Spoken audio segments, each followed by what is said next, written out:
السلام علیکم اسٹوڈنٹس، آج ہم پڑھیں گے second year biology chapter inheritance کا ایک ٹاپک جس کا نام ہے Jain linkage.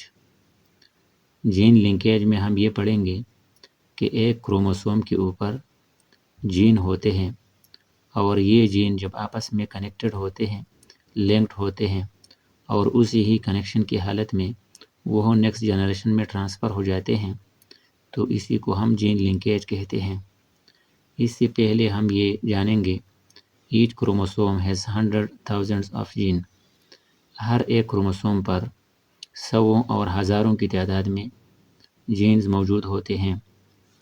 Linked genes that are located on the same chromosome, یعنی ایک کروموسوم پر جین موجود ہوتے ہیں اینڈ انہیریٹ ٹوگیدر، اور وہ آگے نیکسٹ جنریشن میں ٹرانسفر ہوتے ہیں، انہیریٹ ہوتے ہیں، تو اس فینامینان کو جین لنکیج کہتے ہیں، اور یہ جین آپس میں لنکڈ جینز کہلاتے ہیں۔ لنکیج آٹوسومل بھی ہوتا ہے اور سیکس لنکیج بھی ہوتا ہے۔ آٹوسومل لنکیج وہ لنکیج ہوتا ہے جو کہ آٹوسومز پر جو جین موجود ہوتے ہیں وہ آپس میں کنیکٹڈ ہو اور نیکسٹ جنریشن میں ٹرانسمٹ ہو، تو اس کو آٹوسومل لنکیج کہتے ہیں۔ سیکس لنکیج وہ ہوتا ہے جو کہ 6 کروموسوم پر موجود ہوتے ہیں جین، اور وہ آگے ٹرانسفر ہو جاتے ہیں۔ پھر لنکیج گروپس ہوتے ہیں۔ All the linked genes on a homologous pair of chromosome, یعنی ایک ہومولاگس پیئر ہوتی ہے کروموسوم کی، کہ جس طرح ہیومن میں ٹوٹل 46 کروموسوم ہوتے ہیں اور 23 پیئرز بنتے ہیں، تو ان 23 پیئرز میں ایک پیئر، اور اس پیئر پر جو ٹوٹل نمبر آف جینز ہوتے ہیں اور جو آگے انہیریٹ ہوتے ہیں ٹوگیدر، تو یہ لنکیج گروپ بنے گا۔ تو مطلب یہ ہے کہ جتنے کروموسوم کے جوڑے ہوتے ہیں کسی جاندار میں، اتنے ہی لنکیج گروپ ہوں گے اسی آرگینزم کے۔ پھر ہے لنکیج جینز انہیریٹ ٹوگیدر۔ یہ تو ابھی ہم نے ڈسکس کی کہ جو جینز آپس میں لنکڈ ہوتے ہیں، کنیکٹڈ ہوتے ہیں ٹوگیدر، وہ آگے اسی حالت میں انہیریٹ ہوتے ہیں۔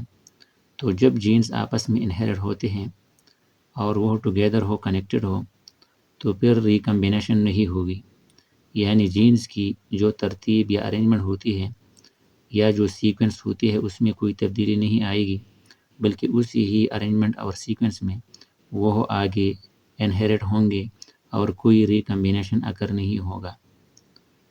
نو انڈیپینڈنٹ اسارٹمنٹ، جس طرح مینڈل کے لا آف انڈیپینڈنٹ اسارٹمنٹ میں ہم نے پڑھا تھا کہ جو ایلیلز ہوتے ہیں جینز کے، وہ آپس میں ایک دوسرے سے انڈیپینڈنٹلی سپریٹ ہوتے ہیں، تو یہاں پر یہ انڈیپینڈنٹ اسارٹمنٹ کی جو لا ہے اس سے یہ ڈیویٹ ہو جائے گی اور انڈیپینڈنٹ اسارٹمنٹ بھی نہیں ہوگی، اور ایولوشن یا ویریشن کے جو چانسز ہوتے ہیں وہ کم سے کم ہوں گے۔ Example: genes for sickle cell anaemia, leukaemia and albinism are found on chromosome 11۔ یعنی 3 قسم کے جین ہم یہاں ڈسکس کریں گے۔ ایک جین ہوتا ہے سیکل سیل انیمیا کا، یہ RBC کی ایک ڈیزیز یا ڈس آرڈر ہوتی ہیں کہ جس میں RBC سیکل شیپ میں تبدیل ہو جاتے ہیں یا درانتی کی شکل میں RBC کنورٹ ہو جاتے ہیں۔ لیوکیمیا یہ بھی وائٹ بلڈ سیلز کی ایک ڈیزیز ہے یا کینسر ہے، اور البینزم یہ سکن کلر کا ایک ٹائپ ہوتا ہے ایب نارمل۔ تو یہ 3 جو ڈس آرڈر ہوتے ہیں، ان کے جو جینز ہوتے ہیں وہ chromosome number 11 of the human وہ موجود ہوتے ہیں۔ اگر یہ تینوں جین آپس میں لنکڈ ہو تو ظاہر ہے کہ نیکسٹ جنریشن میں یہ تینوں بیماریاں یا ڈس آرڈر اکٹھے انہیریٹ ہوں گے۔ تو یہ تھا آج کا ہمارا topic gene linkage. Okay, thank you.